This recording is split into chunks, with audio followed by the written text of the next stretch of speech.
Who knows what evil lurks in the hearts of men? The shadow knows.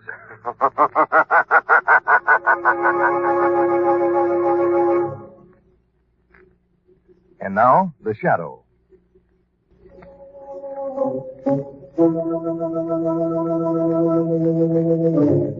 The Shadow, who aids the forces of law and order, is in reality Lamont Cranston, wealthy young man about town. Years ago in the Orient, Cranston learned a strange and mysterious secret, the hypnotic power to cloud men's minds so they cannot see him. Cranston's friend and companion, the lovely Margot Lane, is the only person who knows to whom the voice of the invisible shadow belongs. Today's drama, Murder by a Corpse.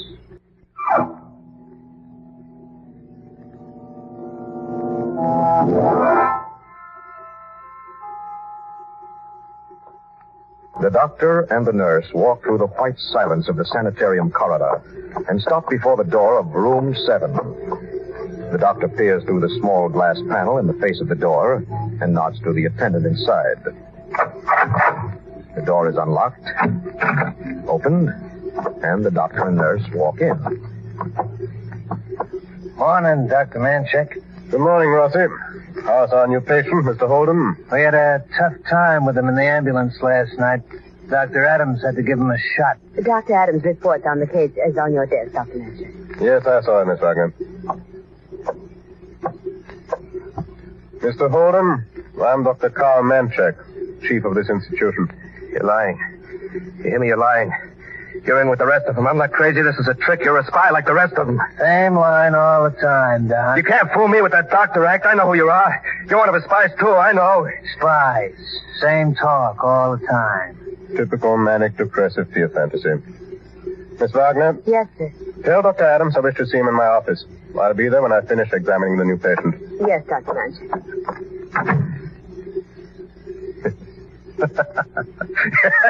You're lying. You're in with the rest of them. I'm not crazy. This is a trick. How was I, Doc? You were quite excellent, Eddie. I know who you are. You're all spies, all of you. How'd you like it, Ted? Terrific, Eddie. You were terrific. Sure. Just ask the doc here. He'll tell you. The doc's an expert. He'll tell anybody that Eddie Holden blew his top. Severe paranoia, Eddie. See, Sid? Paranoia. Paranoia. That's what the expert says. So severe, they gotta watch me night and day. And who do they happen to pick out to do the watching? Nobody but Sid Rossi. Neat setup, huh? Doc, you worked it out like a masterpiece. Naturally, I specialize in cases like yours, Eddie. Yeah, it was a lucky day I made the contact with Sid. I won't forget you for this.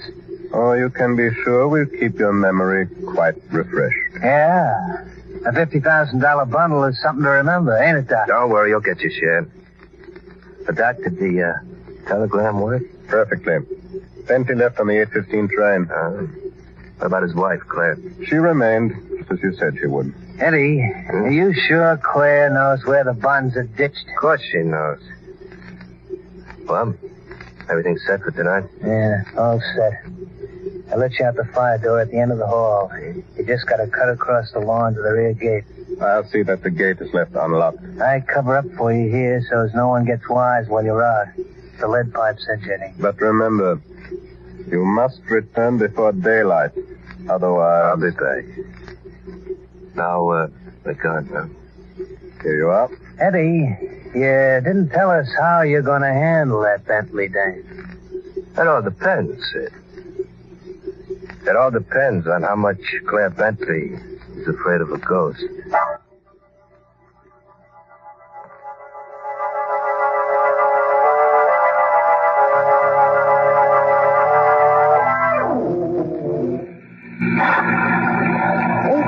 Ted and Earl will be awfully worried about us, Lamont. We're over an hour late now. Margot, I don't know what made me turn onto this road. From now on, no more shortcuts. Don't look now, but your sense of direction is slipping. Margot, you're a front seat driver. Oh, it's an ill rainstorm that blows no road sign. Lamont, what are you... Let's walk in the road ahead. There's a signpost. Oh, thank heavens. Mason City, 10 miles. That's to the right. Mount Cleardale Cemetery, 2 miles. The left. Margot, I leave the choice to you. To the right, of course. When we get to Mason City, we'll call Nora. Lamont, that car coming down the road. Headed straight for us. I'd better pull over. Stop, look out! Margot, you all right? Yes, You sure? I'm just shaken. Come on, we'll see how they are on the other car. It's lucky I was able to pull away in time, otherwise our destination would have automatically been changed from Mason City to Mount Cleardale Cemetery. Well, Lamont, look. It's a woman. She's unconscious. It's probably just the shock. Here's her bag. See if you can find any identification. She's coming to. His driver's license is in the bag. This is Claire Bentley, 14 Crown Street, Grandview. Mrs. Bentley. Miss Bentley. Oh, You were in an accident, Mrs. Bentley. Oh, please. Please, you've got to save me from him. The ghost, he's going to kill me. He's come back from the dead and he's going to kill me. You better get her to a doctor. No, I'm not crazy. You've got to believe me. I know what I'm talking about. He's in the back seat. Now, Mrs. Bentley, you mustn't excite yourself. But I tell you, he's in the back seat. There's nothing back there, Mrs. Bentley, but a pick and shovel. Look, over there in the woods. The ghost, he's in the woods. Come on, Margot. Now, where are you going? Into those woods. There's such seeing things. It's obvious he's not in the right mind. Neither am I, Margot. What? That lightning flashed a moment ago. I was seeing ghosts, too.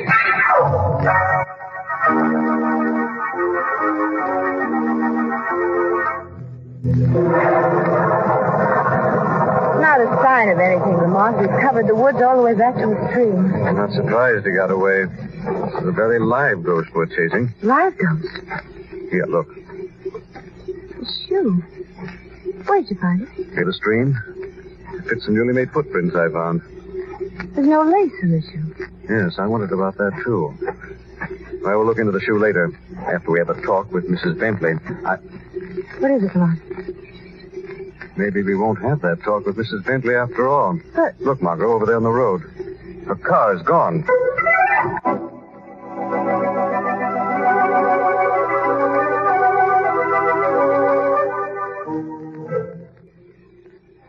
Your hunch was right, Lamont. Mrs. Bentley must be in the cemetery. That was her car parked outside. Yes, that pick and shovel in the rear of her car gave me the idea. Wait. What is it? There at the crest of the hill. Mrs. Bentley. We're right, Lamont. She's dead. Come on. Shadows along this line of trees will cover us. As quietly as you can, Margot. We're almost to her. Hello, Mrs. Bentley. How did you get here? And you didn't leave any forwarding address, so I followed a hunch. Now, Mrs. Bentley, let's have it. What's this all about? Oh, please. Please don't ask me. What is it you're trying to bury? Nothing. Nothing, believe me. You're a difficult person to believe. Lamont, look. Behind her on the ground, that metal box. Yes. No, don't touch that box. Give it to me, please. I'll be glad to after I see what's in it. No, I beg you, don't open it. Please don't. Quick, Margot, get down. Oh, I guess that's all the shooting for now, Margot. Get up. That shot, Lamont. Where did it come from? I don't know, but it hit its mark. Mrs. Bentley. She's dead? Very. But why was she killed? Probably because of this metal box and what's in it. What could be in it? Well, look. What's in there, Lamont? Let me see. Nothing to see, Margot. What? The box is empty.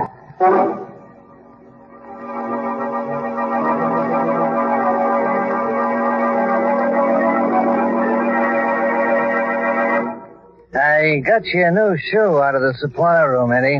They ask any questions when they gave it to you? Gave it to me, you crazy. I had to hook it. Man check's supposed to run this place on the up and up. How'd you lose it, anyway? I told you when those two chased me into the woods. That Claire played it smart, but the next time... the doc. Good morning, Sid. Doc? I see our patient has improved considerably in such a short time. The marvels of modern medical science. What are you talking about, Doc? You're released from our sanitarium? Release? Of course, Sid, of course. From all I can see, our patient is completely cured. Cured? You have the bonds. There's nothing more for us Bond? Come on, Doc, come on. What are you giving us? Well, didn't Eddie tell you, Sid? The bonds. The bond for which he killed Claire Bentley. Killed her? Claire's dead? Now, Eddie. Hey, what goes on here? What are you giving me, Doc? Sid and I might ask you the same question, Eddie. According to the morning papers, Sid, Claire Bentley was murdered last night at Mount Cleardale Cemetery. The papers also told about a metal box she had dug from a grave. The box was empty. The bonds, they were in that box? Yes. That's what I surmised. Where are they, Eddie? I don't know anything about it, Doc. Would I be stupid enough to come back here if I did? He's got something there, Doc. Then you didn't kill her? Are you crazy? I just wanted to put a scare into her. I wanted her to lead me to the hiding place. Wait a minute. Doc. Yes? You say she's dead. I didn't kill her. Go ahead. But don't you see? Something's wrong. This is crazy. If I didn't kill her, Doc, then who did? Huh? Who did?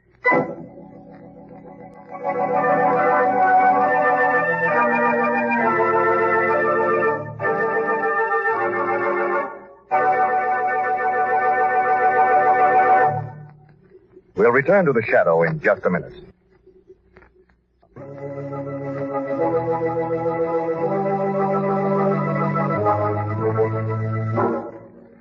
In a moonlit cemetery, in the presence of Margot and Lamont, Claire Bentley was murdered by an unseen killer.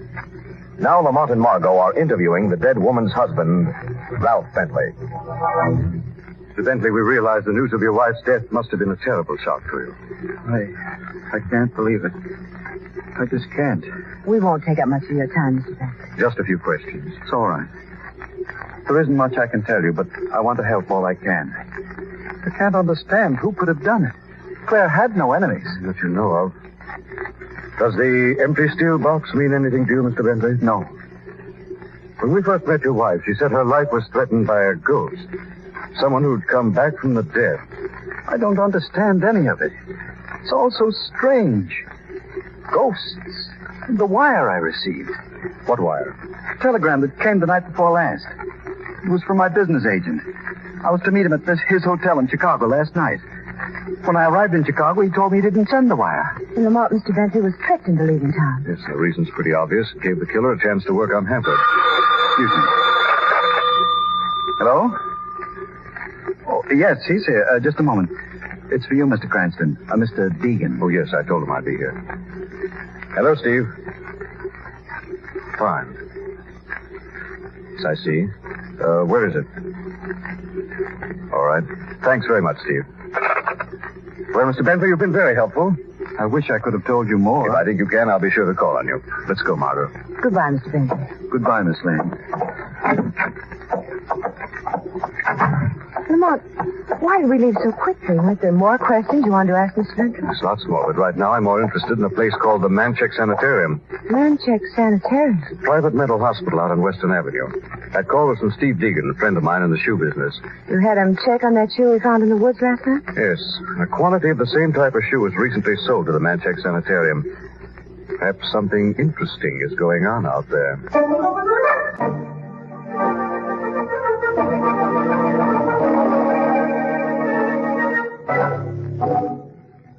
Sid, I've been thinking about Claire's death. Something interesting. Go ahead, Eddie. About Claire and the bonds. Manchek could have done it. What? Well, he was out all last night. You told me so yourself. You mean the doc pulled the double cross on us? Possible. Go on. The doc knows better. He wouldn't cut any corners on Sid Rossi. It's worth thinking about, Sid. Yeah. Maybe I will think about it. Maybe. What about tonight? You still want to go through with it, Eddie? You bet I do. I'm not finished yet, Sid. Not by a long shot.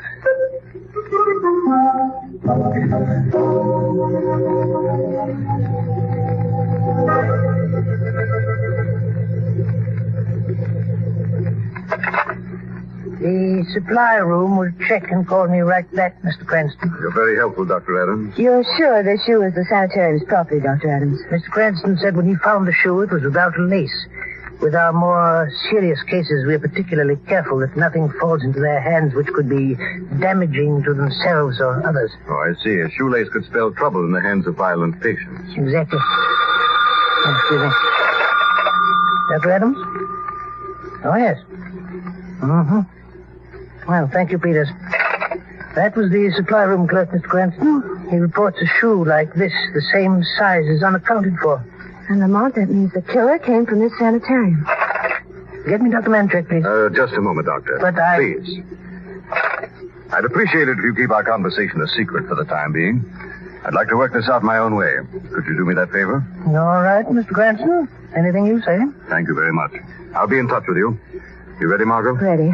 Goodbye. Goodbye. Thanks, Doctor. What now, Lamont? Now, Margot, I'm going to do some checking up on Claire Bentley's husband and go back and have a talk with him. What makes you think he'll answer your questions? Oh, I'm not asking the questions, Margot. I'm leaving that to the shadow.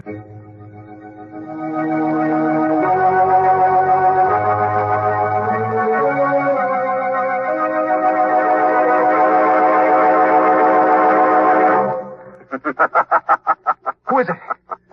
Who's in this room? Who's laughing like that? It's the Shadow, Bentley. Shadow. You're frightened, Bentley. Why are you here? A man with a clear conscience has no reason to be frightened. My conscience is clear. Is it? Have you told the truth about everything? About your wife's first husband, for instance? What? You didn't tell Cranston about Eddie Gleason and the $50,000 in securities that were stolen from your firm 3 months ago. How did you know Claire was married to Gleason? You didn't tell Cranston that Eddie Gleason was killed when the warehouse he was hiding in exploded. That was all in the papers. The story was there for anyone to read. That story is. But not the story later. The one of your marriage to Eddie Gleason's widow. Claire didn't want anyone to know about it. She was always afraid of Gleason. Even after his death in that explosion, he haunted her. That's why she was afraid of a ghost. It's the truth, I swear. It better be the truth, Bentley. If it isn't, you'll regret it the next time the shadow returns.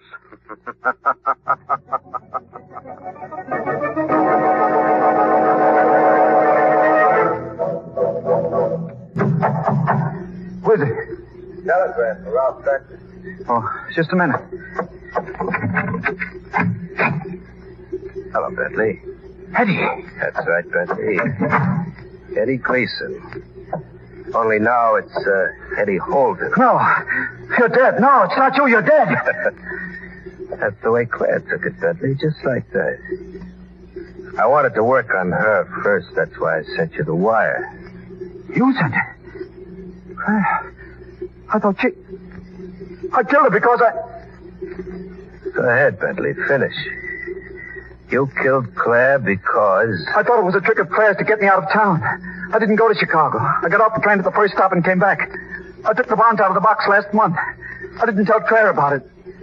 And she was only trying to save them for me. I've been doing a little saving, too, Bentley. Yeah. I was saving you for last. You thought you had me finished in the explosion you set up, huh? But I got out before it went off. And I'm here to tell the story. Tell it to you. Eddie, it wasn't my idea. No? You and Claire were going to have a great time with that $50,000, weren't you? Weren't you? You can have the bonds, Eddie. You can have them. Thanks, Bentley. I'll make sure to take them after I finish with you. Now, Eddie, don't do this. Don't be a fool. If you kill me, you won't get away with it. No? I'm hiding out at a fancy institution, Bentley. And if they do catch up with me, I get away with this anyhow. Now, I'm crazy. That's what the doc said. They don't hang crazy men, Bentley. They just let them sit around and laugh. Eddie, please. You know why I'm laughing, Bentley? Don't do it, Eddie, for heaven's sakes. Don't do it to me. I'm laughing because what I'm going to do to you is going to make me happy. This is going to make me happy as a lark.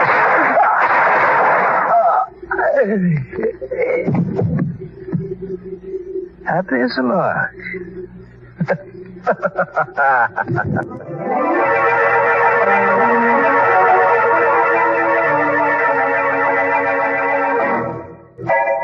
Margot?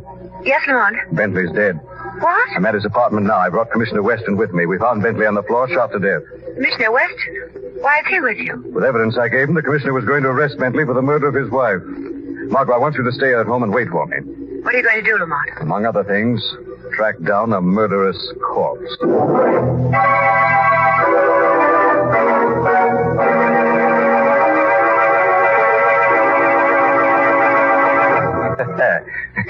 Happy as a lark. That's just how I felt, Doc, when I gave it to Bentley. The louse. You should have heard him squeal for mercy. You should have heard him. It was beautiful. Yes, these bonds are beautiful, too, Eddie. Real pretty, Doc. 50,000 beautiful bucks. Well, we make the split, then I get out of here tomorrow, huh? Eddie, you know, I've been thinking this over. It's my professional opinion that it would be unwise for you to be released tomorrow. The Doc's right, Eddie. You're in a bad way, Eddie. You're much sicker than you realize. Severe paranoia. Very severe. Like the Doc says, Eddie, you got a real bad case of it. What is this? What are you two trying to pull? It's simple arithmetic, Eddie. 50,000 divided by 2 is much more attractive than 50,000 divided by 3. Got it, Eddie? Well, you the gun I'm holding is liable to go off. Go ahead, Doc. As I said before, Eddie, you're a very serious mental case. As a matter of fact, it's my practiced opinion that you're incurably insane with homicidal tendencies. I'll get you both for this. See? There you are. Homicidal. Real bad case. Eddie, we gotta keep you locked up here all the time. The rest of your life. Right here, in this room. You lousy, finagling, double-crossing goons. I won't let you get away with this. I'm not crazy. Now let me out of here. Let me out. I tell you, let me out. A real homicidal maniac. Too bad, ain't it? Yeah. It's a shame.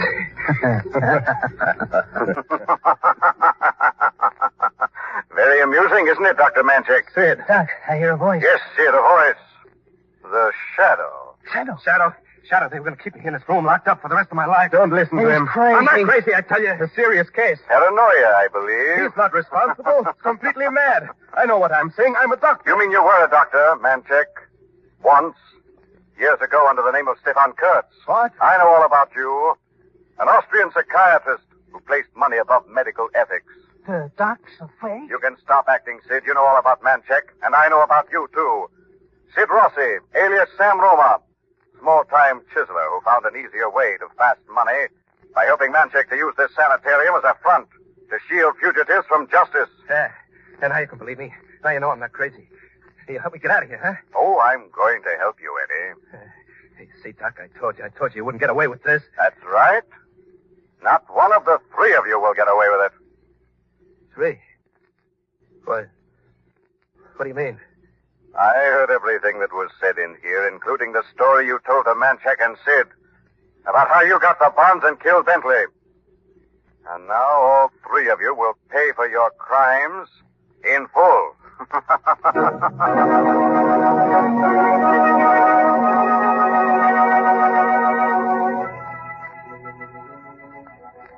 I still don't understand what happened to Eddie Holden in that explosion. Well, Eddie and his wife Claire worked out a deal with Bentley to steal $50,000 worth of bonds by faking a warehouse explosion. Then Claire and Bentley double-crossed Eddie, left him to die in the fire. But Eddie actually escaped and came back looking for the money and revenge. And used the sanitarium as a hideout while he worked. Very clever. But I still don't understand why Bentley killed his wife. When he received a fake telegram and then discovered her bearing that metal box in a cemetery, he thought she was trying to steal the bonds from him. I see. And after all that, Manchek, Sid, and Eddie still asked you to help them? They did, Margot, and I'm going to, but not in the way they expected.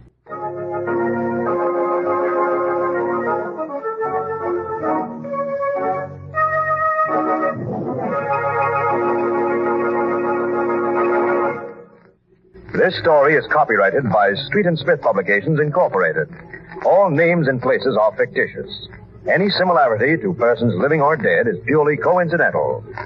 Listen again next week, same time, same station, when the Shadow will again demonstrate that the weed of crime bears bitter fruit. Crime does not pay. The Shadow knows.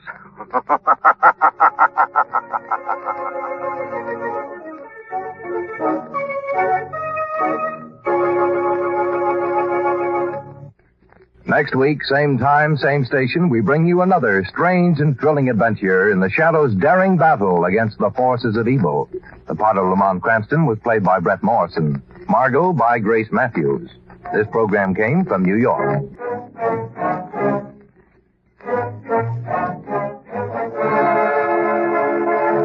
This is the Mutual Don Lee Broadcasting System.